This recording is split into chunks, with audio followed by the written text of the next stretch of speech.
Game left. Just what's on your mind right now? You know, I'm not really sure. I mean, I feel really excited. And, you know, very happy, and looking forward to lacing them up one more time. Kobe, I know you've seen a lot of things in your career, but have you seen a guy get a triple-double in the first half? Yeah. Yeah, I've never seen a guy get a triple-double as many times as he has in a season. It's pretty outrageous. You know, what he's been able to do all year long. It seems to fly underneath the radar because of the stuff he's doing up there in Golden State, what they're doing as a team. But he's having a historical season himself, and he's probably the most athletic player I've ever played against. Playing against Kevin and Russell last time, you feel like you're leaving the league in good hands now with these two? No question about it. I think the league is filled with young, talented players, competitive players that really love the game and care about the game. No doubt about it. How many similarities do you see between you and Russell Westbrook? A ton. I mean, I didn't smile much on the court either. So but he plays the game with such an energy and such an aggressiveness. I think it needs to be appreciated. He's not out there trying to be cute with the basketball. He's not out there trying to make friends. This guy's playing hard every time down. It takes a lot of energy to be able to do that. He just never seems to run out of it. How did it feel to get the loudest ovation, cheer of the night, a visitor, if you will? And then were you tempted to come back in with the crowd chanting? I was, but I can't. I couldn't move, man. Like, I played the first quarter and I tried to give it all I had, and then, sitting down the second quarter, and I tried to loosen up the locker room coming out, for the second half. I couldn't move well at all. And so, that and the fact that we were losing by 40, I would have loved to play against KD and chase Russell around a little bit more, but still appreciative of the fans' reaction. You knew this season was going to be an emotional one, but now coming to the end of the farewell tour, were there any unexpected emotions along the way? Tough to say. I mean, we'll see Wednesday. So far, I've been pretty cool about everything. I've been very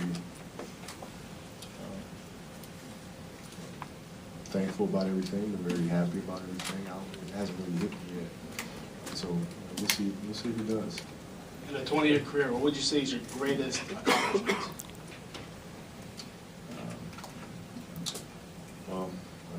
Coming back from the Achilles injury, and then fracturing my kneecap, and then coming back from that one, and then tearing my shoulder, and then here I am. Those are, it's tough to muster up the motivation to have to keep coming back from season-ending injuries. It's very, very tough. You look back on it, what's your biggest regret? Biggest regret? I don't know. It's regret's a tough one. Inevitably, you're bound to have regrets no matter what decisions you make. So, if I'm able to go back and change things that I'm regretful for, I'd be sitting here today being regretful about something else. And so that's a long-winded way of saying things are the way they are for a reason, and that's gotten me here to this point today. You, Kobe, your earlier point about having to muster up the motivation after every injury, what sort of things did you find to help you be willing to go through it yet again? What I did was ask myself, do I want to come back from this? And if the answer is yes, then I focus on that being the end goal, and then I focus on the day-to-day activities. And that's a very hard thing to do because it's easy to look, at the process, the length that it takes to recover, and you get very discouraged from that. The hard part is concentrating on what you're doing in that moment, and it takes a lot of concentration to be able to do that step by step. That's the key. Kobe, ¿hay algo dentro de ti que tiene ganas ya de que se acabe todo y descansar, ver, como decimos en España, el toro desde la barrera sin ningún problema? No, Estoy esperando el momento que me puedo descansar un poquito, ir a la playa. Te quería preguntar también, ¿cuántas veces has intentado convencer a Russell Westbrook para que venga a jugar a Los Ángeles Lakers? Esa pregunta no lo puedo responder. You can answer that one in English too. No hablo inglés. Pero hubiera sido un muy buen candidato, un buen jugador para pasarle la antorcha del equipo. ¿No te da un poco de pena o no sé cómo sientes el no poder pasarle la antorcha a un buen jugador? I don't speak Spanish. Kobe, you've got a ton of gifts from almost every stock this season. I think they gave you one today with a book with handwritten notes. Have you able to read that, any of the notes yet? No, I haven't had a chance to yet. I'm looking forward to it. What did you just kind of think of that gift? It's extremely thoughtful. It takes time for players to be able to sit down and be able to do that. I think the biggest thing is to have memories. That's especially very personal things, like stories that I might have forgotten from a particular matchup that they remember, and they write in something that you kind of go back to and remember those times on a very personal level. It's a cool deal. Kobe, you've been talking about how you've always been into meditation and something you do very regularly. These days, when you meditate, where does your mind drift? And what has been on your mind recently as you approach this final game? Same thing, storytelling, always. Structure, right? Organizing, things of that sort. Is it mainly all basketball related, or is it something beyond that at this point? No, it's not just basketball related. I think it's sports related, sure. But I think I spend most of my time thinking of the connectivity that sports has to everything that surrounds us. So I think sports has a very deeper connection to human nature.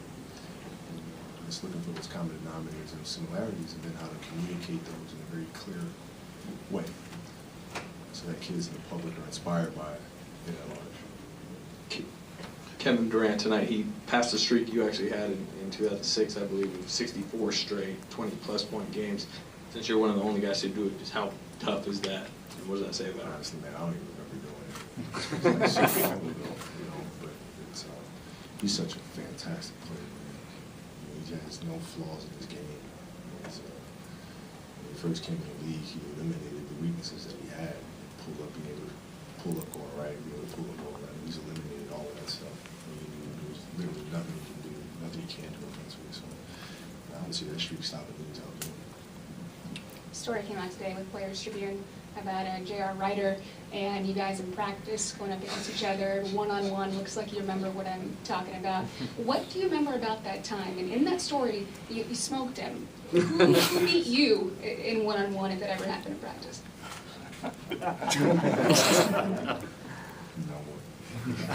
I'm not trying to be. That's what I do. You know what I mean? So if there's going to be a player that beat me, he retired on that last shot in Utah, and he did. That's about it. The story goes with that players were just lining up, putting chairs out, bringing the popcorn, just ready for those one-ones. It was bad. It was bad. Can you He tried me. He tried me. It didn't work out too well. It was bad. It was. You ever? More questions, please? You ever think about, you see all the talent now. Do you ever think about, actually playing, like telling them basically, hey, look, if you would have played me back in the day, you wouldn't be doing what you're doing right now? It seemed like, no? I think that's just it's pointless trash talk. There's nothing that can improve from that sort of stuff. I mean, it's more like helping this generation be better. There's nothing to be gained from that. So no, I don't do that. Kobe's pretty stellar career, 20 years. How much more does it mean that you get to do it in a Laker uniform? It means everything. I grew up a diehard Laker fan. And so it's like a dream come true for a kid to grow up, play for his favorite team. Played for 20 years, his entire career. I've seen the city grow, I've seen the city develop, and vice versa. So there's no place I'd rather in my career. Thank you.